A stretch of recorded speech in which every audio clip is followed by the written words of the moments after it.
Hey, Hello, hello, Pastor Aubrey. How are you? I'm good. How you doing? I am doing great. I am doing great.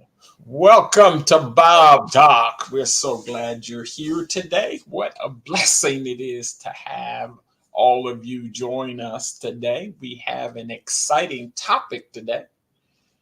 We're talking about vision. We're talking about principle 5, develop the faith of vision. Develop the faith of vision.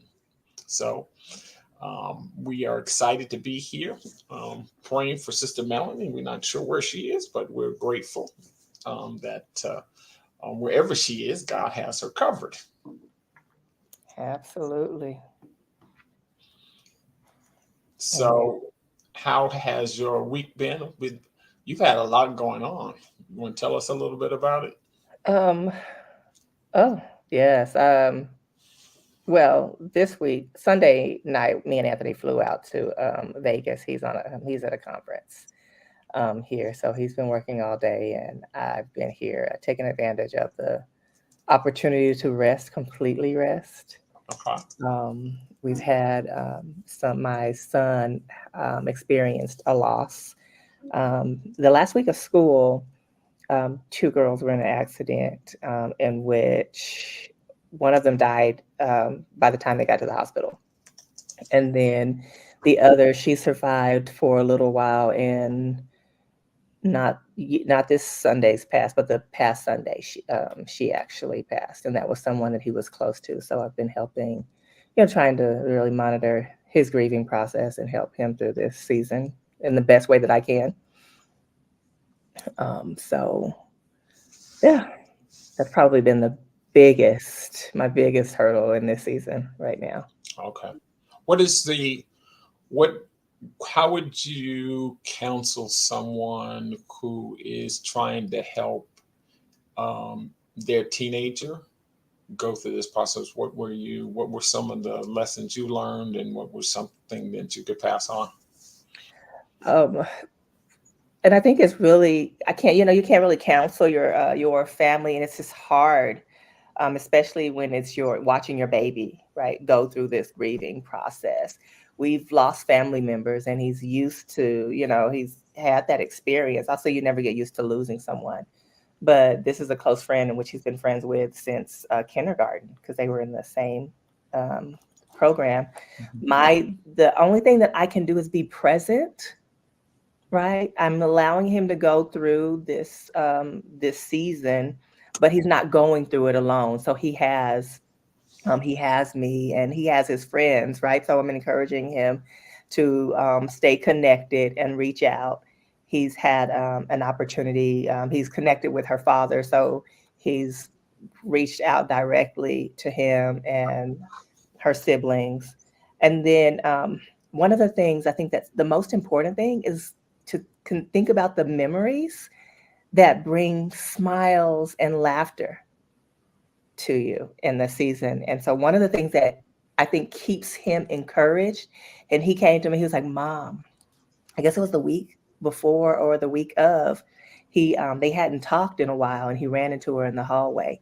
And he said, I saw her and I gave her a big hug. He's like, Mom, I squeezed her really tight. And he remembered that while she was in the hospital. That was Okay. one of the things that he was like, Mom, and I told her I loved her. I was like, I love you and I miss you, little sis. We need to hang out.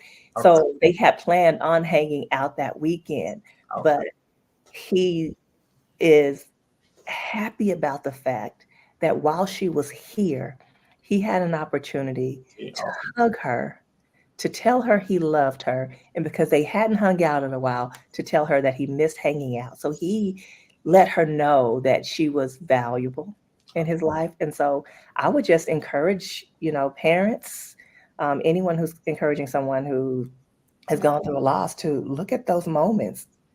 And not only that, create those moments Okay. while people are your friends or whatever are yet still alive. Don't wait. If you get the urge to hug somebody and tell them that you love them, do it Yeah, because there's a reason that you're getting that urge. that is good. That's good. And you I love the way that you did that because it really wasn't. from a professional perspective, but from a mother's perspective.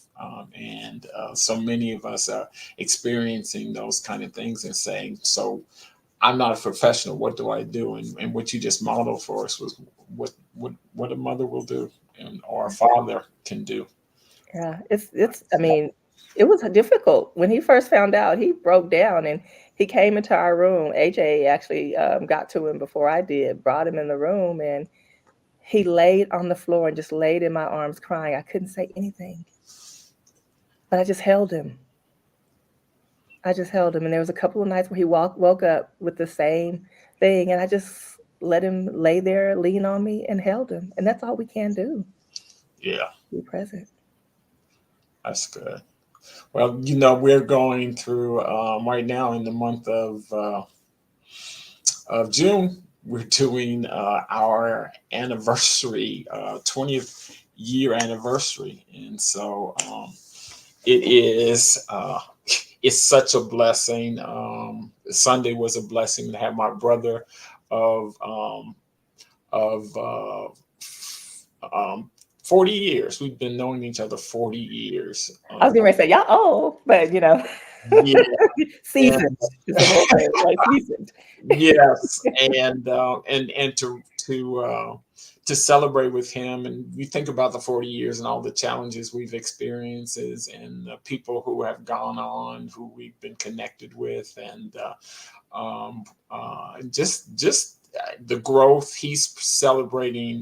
He'll be celebrating 44 years this month of pastoring, and so I've been pastoring about half the amount of time that he has, but he's been such a great influence and encouragement to me, and insight.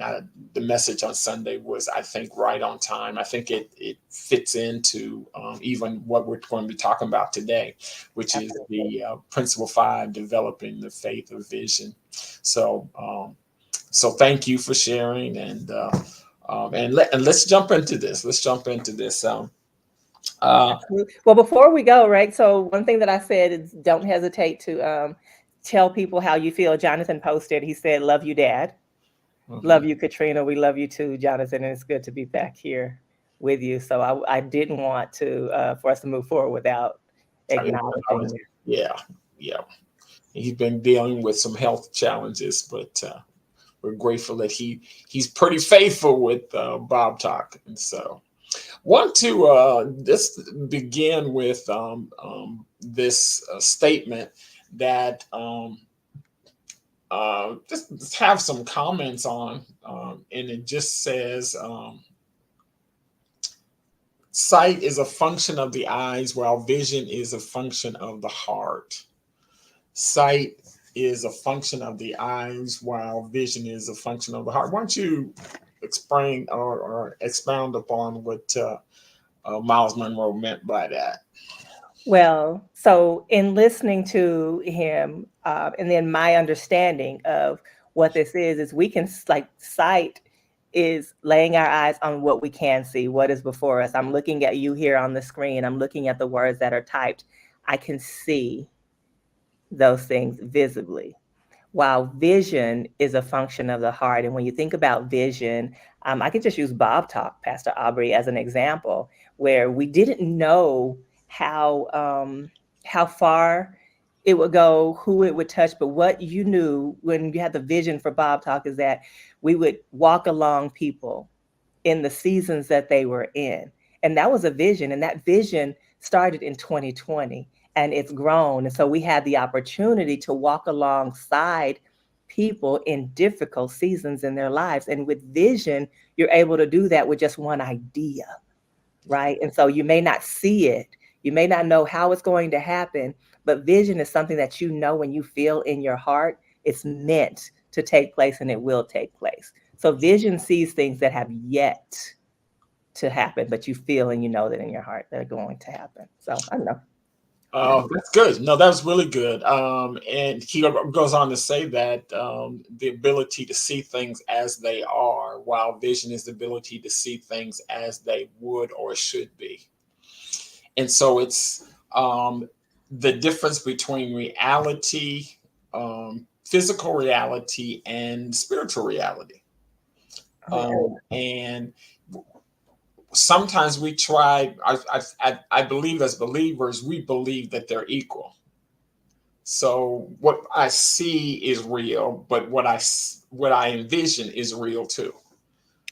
Um, and they're both real, and so we operate as if they both are concrete. They're fact. Um, so if I see it, I see the reality. I understand that there's some things that are in front of me, and he talks about the way that you see it. I see the challenge, but I don't just see the challenge. I also see the opportunity. Yeah. I think in terms of, even if we use Bob Talk, is that um, when we first started, I didn't know anything about live streaming. And if we neither one of us knew, we didn't know how this was going to work. I just had a vision that we would, expand and people would come and join us. And I didn't know I don't even know if we really had a topic. We just sort of put some stuff together and started. But the platform, when you think about it, I saw it real, but I didn't understand all of the details. Right. It was, and you used the word concrete, and so I was trying to connect that, but it was concrete in your heart. You knew that it was necessary, right? Because I think a part of vision is purpose. Like that's a huge part, right? And so knowing that something is necessary and it's a part of what God has called you to. Yeah. Right. So, and you're right. This was actually concrete in your heart. We knew that it was necessary, and we witnessed it helped so many different people in heavy seasons. I mean, it got us through the pandemic. Yeah. What what's um I think he uses the example of Helen Keller, Yes. who lost her sight and ability to hear, and she was asked the question, what's the what was the question? I think it was a difference between someone who has vision, like who can see, and who has vision. I think she was asked that question, if I'm not mistaken. Yeah, I think the way she says, what's worse than being blind is having sight without vision. Without vision. Yep. That was it. And so she said, you can have sight, but have no vision. In other words, all you can see is what's there. And he talks about depression being there as a result of not having vision, that you can't see past your current circumstance, you can't see past your current um, environment, culture, and you don't have vision for anything past what you see. Right. It to me, I'm reminded of like when someone is in the middle of the storm, right? And when you're in the middle of the storm, just like right now, my son is in the middle of one of his storms, but he is a person who has hope, right? And so, and what she identified in her comment is someone who I can only see what's in front of me. And when you get stuck seeing what's only in front of you, when you go through, it's going to be hard for you to come out of that space without any vision and without any hope of seeing that you can get to the other side. So, Look at this. It says, we must never let our eyes see determine what our hearts believe. We must never let what our eyes see determine what our hearts believe. Embracing that and thinking about that and considering what is it that I believe in my heart, but I have difficulty seeing. And I think every vision that I've had, or every vision that I've been given, it's been hard to see. In fact, we say it this way: I'm finding it hard to believe that. is ever going to take place. Ooh, I said it. I said it about my practice, about going into business. I was like, this is bigger than me. I don't know how this is gonna happen. Yeah. Right. And but the truth of the matter is it's bigger than us too. I love look Jonathan here, he's chiming in again with this Bob talk for an hour. Um I'm glad you have vision, but we haven't I think caught that vision just yet. I'm glad. Wait a minute. He keeps coming back with hope that this is going to be the day that it's an hour. So Uh, keep hope alive. yes, there is hope. So every time he tunes in, he has hope. So I like that. I like that. You know what? If that keeps you going, keep on believing it. Keep on believing it. Now, what Miles also says is that basically, and we believe this as believers. If you're a believer, this is something that we embrace, and that is that faith is the vision in the heart. Faith. So we equate vision with faith. It's the evidence of things not seen, but recognizing that it's there, it's real, it's tangible.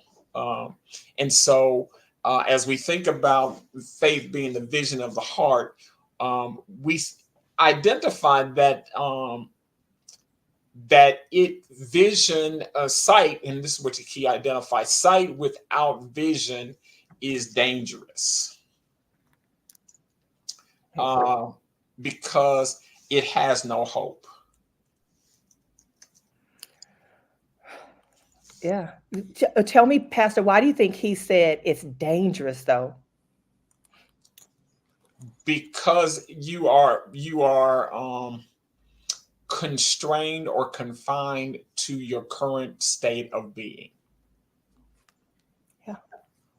It's as a professional, I see the danger too, because earlier you mentioned when we were talking about Helen Keller, depression coming on, right? So with depression and anxiety, it can lead to suicidal ideation, things like that. So that's where it can be really become dangerous because no hope means like there's no hope for your future. You cannot see past where you are, and that becomes a heavy burden to bear. So this is why this topic is so important, I think, to us in this season, because vision is necessary. It is necessary. So the question that I wanted to pose at the beginning, but I'll do it now, is um, do you have sight or vision? Put that in the chat. Do you have sight or vision? Come on, let's everybody chime in. I know Jonathan, you're in there. Chris, I want to see you guys chime in to this one. Stephanie, I know you're probably somewhere in there. Whoever's in, chime on in and answer that question. Oh yes, Carolyn. Do you have vision, sight or vision? Let's chime in to this question. We begin with asking that question. What is your answer to that question? Do I have sight or do I have vision? What do I have vision for? Because what it says is, I see my my current circumstances, but I have vision. Repeat that again, Pastor, right there. I see my current circumstances, but I have vision. So, you guys, I want him to repeat that because even if your current circumstances you might be broke and you don't know how you're going to pay your bills, or it's you're sick right now, whatever it is, your current circumstances says this is where I am, but I have vision that I'm going to be healed. I have vision that I will be able to provide for my bills and then have to look forward to next month's bills. I have vision. So your current circumstances may not be exactly what you think they are, but or may not be where you want them to be, but you have a vision and a hope that they're going to be better, even if it's just that small? Do you have sight or vision? Yeah. Now the visions, and here's the key of our understanding that visions in our hearts are greater than our environments. That part. That part. Yes, Clyde, sight is vision you can imagine or think. And that's exactly what we're identifying. I might not see it physically, but I know what it looks like in my heart. and and when I look at my if I look at my bank account, if I look at my education, if I look at my current physical stature, if I look at my economic development abilities, I look at my abilities that I realize that I have vision because I see past that. Yeah. It's um, greater than your current environment, your current state. yeah. And the other, as you think about that, and ponder that, do I really have vision? um I think it was funny because the prayer line went from 5 days to 7 days.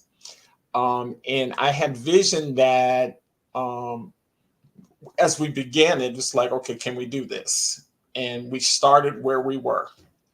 And we began to, and it started, and then it kept going, and kept getting vision, and then we went from 7 days every morning to 3 days a week. I mean, to 3 times a day. And then it became this place of gathering. It became almost its own entity where people were being healed and transformed as a result of this ability to connect on a regular basis. And uh, and so as we think about of that, it started with just the vision of praying together daily. And it's grown, and seeing people healed. And I think about the vision my mother had for First New Life being a house of prayer. And it grew from her vision of being a house of prayer. So God gave us vision so we could not have to live by what we see. Yeah. Yeah. um That part. yes. And it became a house of prayer. I mean, yeah. We had the prayer center 24. And so um and that says that, am I living by what I see or what I envision? Mm. That's a pretty good question. Am I living by what I see right before me, or but what I by what I envision? I think that also goes with Clyde, and I know he had to go, but he said everyone can see a thing, but few can visualize what to do with that thing. Yeah. Right? That goes with that question. Like, am I living by what I see or what I can vision? So I envision something. I know it's going to happen. I know I'm supposed to do it, but what do I do with it? How do I get there? Yeah. Yeah. Now, the next thing that impacted me as I was reading was the ability to have ideas. Hmm. He talks about thought, and um, I recently started an idea log because I was getting all of these ideas about things. I would wake up in the morning with these ideas, and I was like, what do I do with them? Because it's sort of like you're afraid you're going to lose them. Hmm. And so I started an idea log, and all I do is I write down the idea, as much detail as I have about the idea, and I'm waiting for the opportunity to actually speak them out. Because what he identified is the that ideas are important, are the most important, and then the words are the power. Right. Speaking it.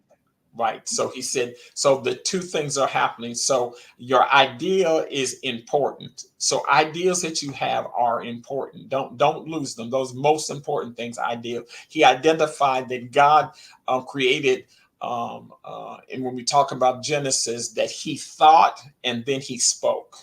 So, yeah. He had an idea and then he spoke. So when we think about and identify what's the ideal, what is the ideal that you have, how you see things, and he uses an example of a guy who was in India, and they were looking at the folks in India, and they were on the streets with no shoes. He said they were barefoot and they were poor and laying on cardboard boxes. And one of the guys said, "Look at all these poor people." He said, "Look at all these poor people. These people with no shoes. None of them have shoes." They said they have no shoes. They're poor and look at them. They're poor and they don't have. And he looked. He was looking at this situation from the eyes of the reality that they didn't. But the other guy said he got out and started writing, and I started identifying how can I send shoes?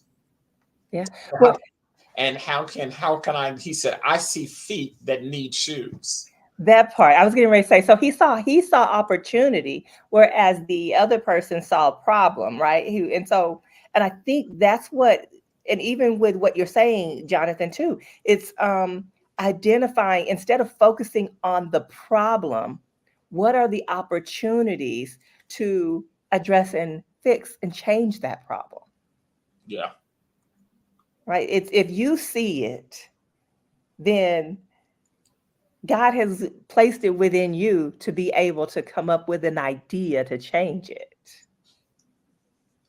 yeah, right? So, yes, opportunity versus problem. And I think it's so important that we really begin practicing seeing things from that perspective, opportunity versus a problem. And I think he said in there that this guy became probably the biggest shoe producer that there was, yes. that there is. So, Right. He saw companies that were producing shoes yeah, because they were bare feet.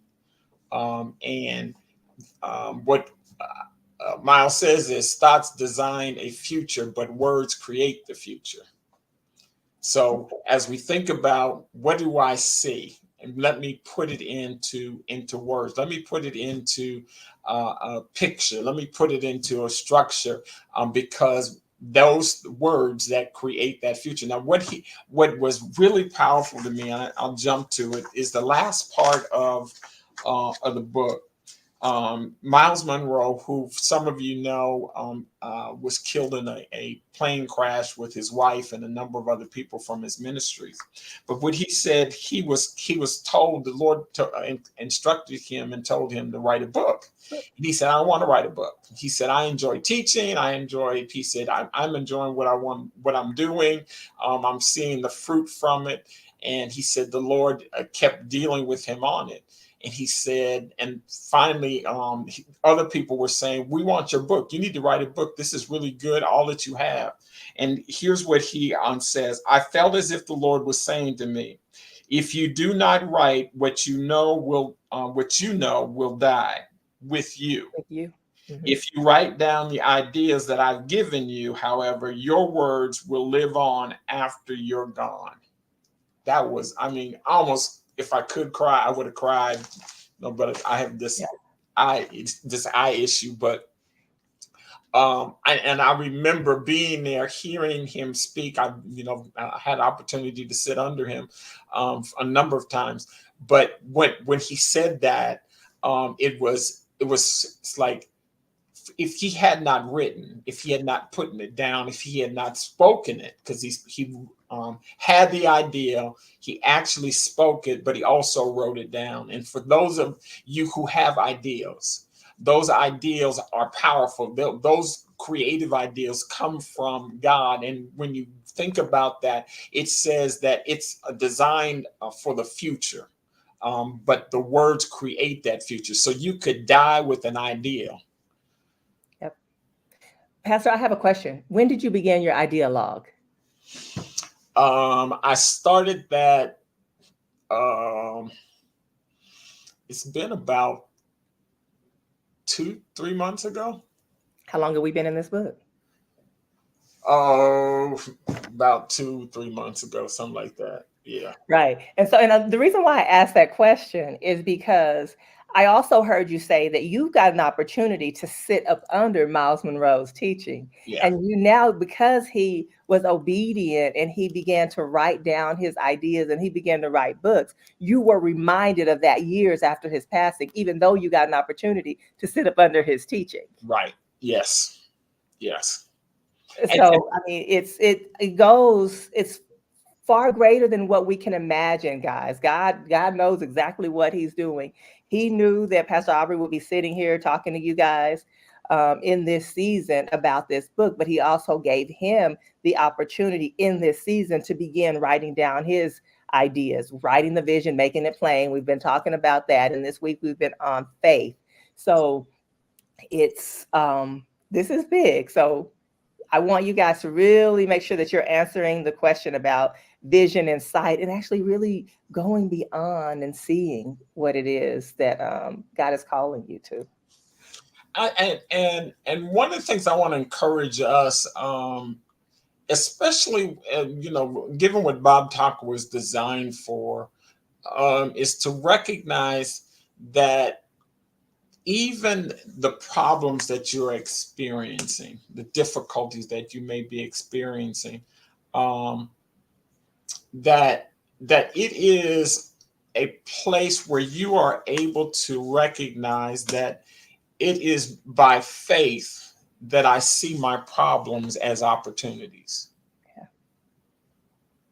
Yep. That it speaks to even and you can help me with this. I can even see my traumas as opportunities. Yes. Someone who is faithful to Bob Talk, Carolyn, right? She's posted on here. She often talks about how her sobriety going back and helping others. And not only that, she's had an opportunity to go back and help others. So her trauma, her experiences, right? It's an opportunity. I definitely believe that it also goes back to there's a scripture that says all things work together for the good to them who love the Lord and are called according to his purpose, all encompassing everything. So everything that you're experiencing and going through today, may just be that it was meant for you to go through that so that you can go back and show somebody else that they could have vision to get to the other side of where they are. Yeah. So um, you do not need to be big to think great thoughts. No. You need to think great thoughts to be big. Yeah. That is the faith of vision. Yeah. I love it. I love it. I think we need to end on that one, Pastor Aubrey. But can you put that banner up there so people I, can see I that? definitely will. I'm getting ready to do that now. Because there are some who are thinking that your situation or your circumstance um, is not. I'm not big enough. I'm not well known enough. But it says you don't need to be big to think great thoughts. You need to think great thoughts to become big. I'm big. And I That just got, is the vision. yes, and I just got goosebumps when I saw Carolyn's post. It said it was good that I was afflicted. Yes, that is a faith statement. absolutely. Absolutely.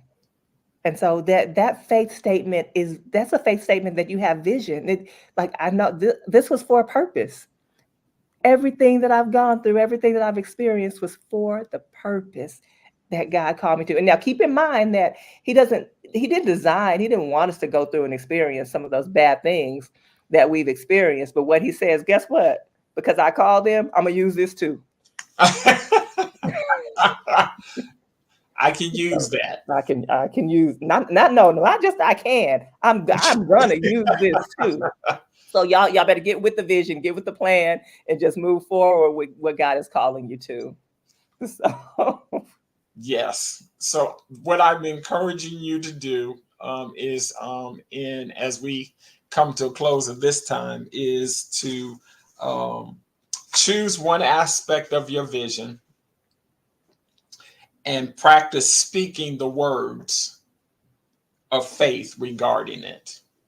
In other words, let's put away the negative thoughts, the negative ideas, that you can determine your vision by what you continually say about yourself. absolutely. Pastor Roan talked about that on Sunday, saying what I continually say about myself. It's not that I'm fat. It's not that I'm slow. It's not that I'm not intelligent. I'm a timid person. I don't like people. I'm a failure. I'll always have a mortgage. So on and so forth. But you will become everything you constantly declare about yourself. But this is the power of words. Speak the right thing over yourself. Absolutely. Turn those cognitive distortions into positive visions, right? What those count those things, those are a lie. I speak those things that are not as though they are. Yes. Yes. All right. This has been good, Pastor Aubrey. This has been Yes. good. You want to close us in prayer? Absolutely. Our Heavenly Father, we give you honor, we give you glory. We thank you for who you are and what you are doing in our lives today, Lord. Most of all, we thank you that you've called us. You've called us into your life with vision and with purpose. So I thank you that today, someone is changing their mind and how they see their problems, but they're seeing their problems as an opportunities. We thank you that they have been encouraged today to walk forward with the vision that you have for their lives, that they're going to begin to write it down, make it plain, and they're going to begin to speak out those truths, those things that you are calling them to.